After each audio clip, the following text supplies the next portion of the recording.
자, 안녕하세요. 이주영 교수입니다. 질문 들어왔습니다. 도시계획설 학교가 궁금합니다. 자, 요즘 인구가 줄어서 그런지 지방학교 경공매가 가끔 나오고 있습니다. 경매는 안 나오고 공매가 나올 거예요. 이제 공매도 이제 압류부동산 공매가 아니라 이런 위임 공매죠. 지자체가 쓰지 않는 재산들 처분하는 거. 도시계획설로서 단일시설로 되어 있는 곳에 민간이 지구단위 계획 위반 제한은 으로 개발을 할 수 없다 강의로 들었는데요. 그런데도 도시시설이 사업 인가 후 완료된 체육시설 골프장처럼 사업이 완료된 도시공계획 시설이라면 완전히 자리를 잡은 시설로서 그 일부를 축소하고 일부를 휴양이나 숙박콘도 같이 개발을 한다면 굳이 다시 도시공계획 시설 위반에 인가받는 복잡한 절차 없이 개발 가능하다고 하셔서 궁금한 게 생겼습니다. 민간이 진행한 체육시설, 골프장, 교육청 소속의 학교 부지는 다르겠지만 최근에 폐교가 공매 나온 것을 보면 입찰 시 사업계획을 제출하고 이 승인대로 사업계획대로 10년간 사용해야 된다는 조건을 받는데요. 10년 내에는 사업계획서 외 타용도로 이미 사용하는 거나 주민들이 싫어하는 유해시설로 사용한다면 환매, 낙찰무효, 토지 등기 훼손된다는 조건이 있던데요. 그러면 10년간 교육청 허가대로 낙찰받아 사용하고 10년 후 지나서 유원지나 휴양시설, 숙박시설, 이종근생, 공장, 창고 등 10년 후에는 변경 가능한지 궁금합니다. 10년 후에라도 학교의 시설 부지 일부라도 줄이고 일부라도 개발되는지 궁금합니다. 그리고 10년 후라면 이 학교는 도시시설은 어찌 되는지 궁금합니다. 폐교되었고 10년이 이미 지나 도시시설 기능이 상실된 시설의 경우 어찌 되는 건지 궁금하네요. 이런 폐교도 민간이 투자해서 어떤 개발 여지가 있는지도 궁금합니다. 주변에 물어봐도 누구는 된다고 누구는 안 된다고 의견을 부문해서 교수님께 여쭤봅니다. 그럼 주변에 물어보는 사람이 누구는 된다고 안 된다고 하는 이유가 왜 그런 줄 아세요? 누구는 하나 맞고 누구는 틀린 게 아니라 어떤 건 되고 어떤 건 안 돼서 그래요. 그러면 이 얘기해 볼게요. 폐교, 장곡초등학교 반개 분교장 토지 건물 이게 지금 현재 공매가 나서 낙찰 받으라는 얘기죠. 그래서 보면 사업 적격 심사 및 주민 설명을 실시하는 입찰 참가 여부 자격 통보. 그 여기 보면은 사업계획 제출 가능 사업 폐교 활용 촉진법에 따라서 규정하는 시설로서 활용하는 자. 그럼 여기 보면 딱 본문을 볼 줄 아셔야죠. 도시시설 학교가 있는데 이거에 대해서 이제 폐교가 됐잖아요. 그럼 이게 도시관리가 움직여야 되는데 이런 부분에 대해서 지금 법이 있네요. 여기 있는 이 법, 이걸 찾아보셨어야죠. 폐교재산 활용 촉진에 관한 특별법이 뭔가 이걸 궁금하면 답이 있었을 거예요. 그러면 이 법을 딱 보게 되면 2조에서 규정하고 있는 시설로서 아래로 활용하는 거, 즉 폐교한다면 요러한 것만 된다. 그래서 어떻게 해요? 여기다가 무슨 청소년 수련장 이해되시죠? 이런 걸로 쓰겠다. 사회복지사업에 따라서 복지사업 용도를 위한 제공되는 공간만 시설. 그러니까 잘은 모르지만 사회복지법에 무슨 요양병원 뭐 이런 거 있잖아요. 뭐 요양원 같은 거. 그다음에 문화시설, 시골에 있는 공연장 조그맣게. 그다음에 공공체육시설. 여기 보면 마당이 넓으니까 이런 데에 체육시설 설치 이용에 관한 법률에 따라서 5조부터 7조까지 이르게 되는 여러 가지 무슨 축구장 뭐 이런 거 있잖아요. 족구장 뭐 이런 거. 그다음에 소득증대시설. 근데 이 소득증대는 뭐냐? 소득증대 이러면 여러분 우리들 기업이나 2차 산업, 3차 산업은 소득증대 안 나와요. 못 살 때 옛날 새마을운동 소득증대 있잖아요.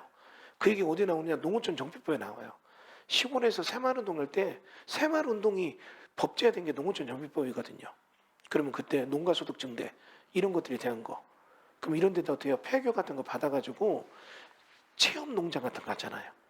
그래서 예전에 우리 큰애 났을 때 거기 가서 뭐를 했냐면 큰 돈 10,000원 내면 큰 바구니를 줘요. 그래서 그 안에 보면 막 매실이 있어요. 그럼 막 따요. 좋다고 땄어요. 막 정신없이 재밌게. 나올 때 딱 무게져서 그만큼만 가져가 나면 놓고 나와요. 그럼 이제 우리는 거기 온 사람들 다 매실 따는 거에 관심인데 나는 뭐요? 이게 농어촌 정비법의 소득증대 사업이구나. 이거 알죠 이제. 그럼 거기서 어떻게 해요? 나와가지고 옆에 캠프에서 바베큐도 먹고 그리고 어떻게 그거 갖고 민박도 하고 그게 소득증대예요. 민박. 그런 거 폐교 받아서 할 수 있다고요. 그리고 어떻게 해요? 귀농어촌 지원시설. 그래서 어떻게 해요? 귀농하는 사람들 내가 시골에서 귀농하면 체험 캠프 또는 거기 일부 교실을 숙소를 바꿔서 어떻게 해요? 숙소를 쓰면서 1년 동안 거주할 때까지 숙식 지원하는 그런 거. 이런 거 할 수 있다는 얘기고 그 밖에 건전한 목적으로 하는 경우들. 그럼 이런 거 사업계획서 이런 거 맞춰서 낼 때 불가사업 쭉 나오죠. 이런 거 안 된다는 얘기죠. 그러니까 이런 건 안 된다는 얘기고 이렇게 해가지고 만약에 이걸 근데 그대로 안 쓴다면 이거 다 뺏긴다는 환매특 등기를 해야 되는 거고 공공 목적으로 매각한 재산은 특약 등기기간 동안 제출한 사업의 용도대로 활용해야 됩니다. 그러면 이제 이겁니다. 요렇게 해서 하고 10년간 써야 되는데 잠깐 그 후에는 그럼 어떻게 되느냐 이 얘기잖아요. 그게 중요할 거예요 지금요. 딴 게 중요한 게 아니잖아요. 그거는 여기 매각 조건 봐야 돼요. 여기서 보면 10년 후에 여기에 대한 토지가 아마 이런 거일 거죠. 옛날부터 있었던 기반시설이었어요. 그럼 이렇게 10년간 쓰면 이거는 그냥 좀 프리하게 자유롭게 갈 수 있을 겁니다. 근데 이게 기반시설 중 도시관리에 거친 도시계획시설이라면 10년 후에도 요거에 대한 것이 변화가 좀 한계가 있어요. 그럼 이 얘기입니다. 아니 그럼 10년 후에도 이대로 쓰는 거면 이 조건이 뭡니까? 그러면 이거죠. 10년 동안은 네가 하겠다는 이 사업을 해야 된다는 얘기고 예를 들어 이걸 냈다면 이걸 해야 되는 거고 10년 지나니까 이게 안 된다면 이렇게 바꿀 수도 있는 거고 그러니까 10년 후에 이게 요범주 안에서 돌아가는 걸로 해야 되느냐 요범주 밖으로 가야 되는 거냐 그거 보는 건 이제 조금 맞춰봐야 되는 거예요.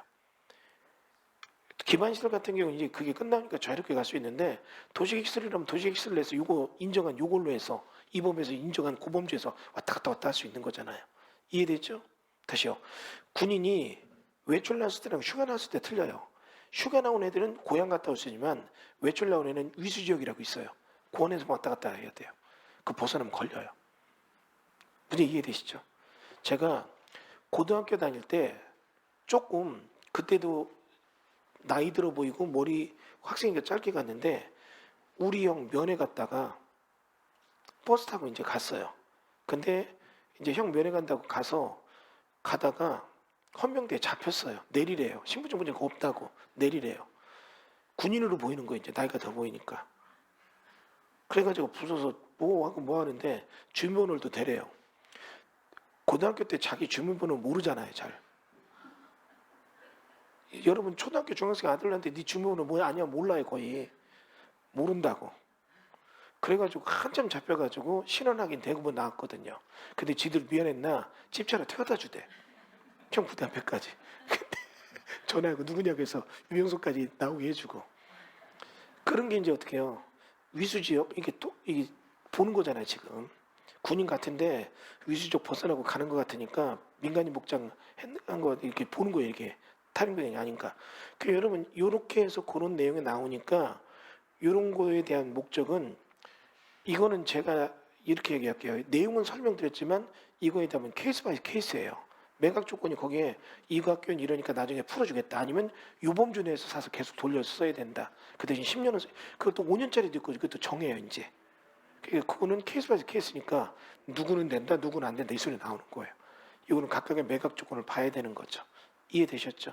이런 건 있죠. 예전에 대전에서 제가 한번때 경매 강의할 때 이렇게 폐교된 학교만 사가지고 돈 버는 분이 있었거든요. 그분은 뭘 보냐? 폐교된 거 이렇게 받았다가 나중에 이걸 어떻게 해요? 일정 기간 변해 IMF 때 이거 되게 많이 나왔었어요. 이런 게. 그래서 폐교를 받아가지고 이분이 그때 했던 게 되게 기억납니다. 그때 했던 게 서바이벌 게임장 그런 거 있었어요. 그 서바이벌 게임장 가가지고 단체로 받아가지고 무슨 저 기업인들 그 정신교육하는 거 있잖아요. 해변 캠프 같은 거 서바이벌 게임장하고 뒤에 야산도 좀 하고 여기 공간 내에서도 하고 그래가지고 그런 거에서 뭐 재미 좀 보던 분이 경매 배우러 와가지고 자기는 이런 거 지금 이렇게 공매 받아서 이런 거 사업한다고 그래가지고 정말 싸게 받아요. 아이템이 있으니까. 근데 이게 이제 부동산 자산 가치는 10년 후에 이걸 막 개발하시냐 보는데 그냥 하나 얘기할게요. 이제 원론으로 돌아갑니다. 우리는 이 시간에 여기 모인 이유가 배움에 목말라서 지식에 목말라서가 아니라 돈 벌려고 왔잖아요. 그러면 여기서 하나 우리가 이제 여기서 원론에서 한번 볼 게 있어요. 이런데 차 사서 개발하면 돈 될 것 같다. 그럼 이렇게 질문할게요. 오죽하면 폐교가 됐을까? 폐교돼서 사람도 안 살아요. 이런 데다 나중에 뭐 10년 지났다고 건물 지면 돌았냐고 해요. 무슨 이해되시죠? 그러니까 깊이 공부하는 건 좋지만 너무 기본적인 틀에서 벗어날 때 이게 잘못되는 거거든요. 여러분 이런 얘기 해볼게요. 집에서 애들 키우다 보면 실수할 때가 있어요. 뭐냐? 애들이랑 뭐 하다 보면 내가 애들 교육하는 게 아니라 내 세계에 빠져요. 예를 들면 이런 거죠. 어린아이랑 같이 퍼즐을 맞춰요. 막 맞춰줬어요. 근데 퍼즐 맞추니까 큰애가 잠들었어요. 근데 이게 1000피스예요. 쫙 하다 보니까 짜증나서 밤새 다 만들어놨어요. 그래서 다 만들었다 해서 씻고 나오니까 얘가 자다 일어났어 했더니 다 만들었다. 그리고 뭐라고요? 다시 맞추자고 확 엎어요. 나도 모르게 이 소리가 나와요. 그럼 내가 지금 뭔가 기준을 잃었죠. 내가 만든 게 퍼즐 맞추는 거였어요? 아이랑 놀아주는 거였어요? 뭔지 이해되시죠? 그러니까 그거에 빠져들다 보니까 공부는 되겠지만 너무 벗어나는 질문에 들어올 수도 있는 거예요. 여기는 논지는 이런 거 공매로 싸게 샀다가 아니라 가보세요. 옆에 보면 더 싸게 나온 땅 많아요. 그런데 안 팔려. 그냥 그런 땅 싸게 사서 개발한 게 나은데 그럼 남들이 돌았냐고 해요. 근데 이런 걸 싸게 사서 10년간 이런 거 하다가 이게 안 맞는 게임이 되는 거거든요. 무슨 이해되셨죠? 예. 자기가 특수하게 이런 거 할 수 있는 아까 그런 아이템이 있는 사람은 이게 맞지만 남들은 안 되거든요. 무슨 이해되시죠? 예. 그래서 그런 거 기준 꼭 가져주십시오. 감사합니다. 답변 마칠게요.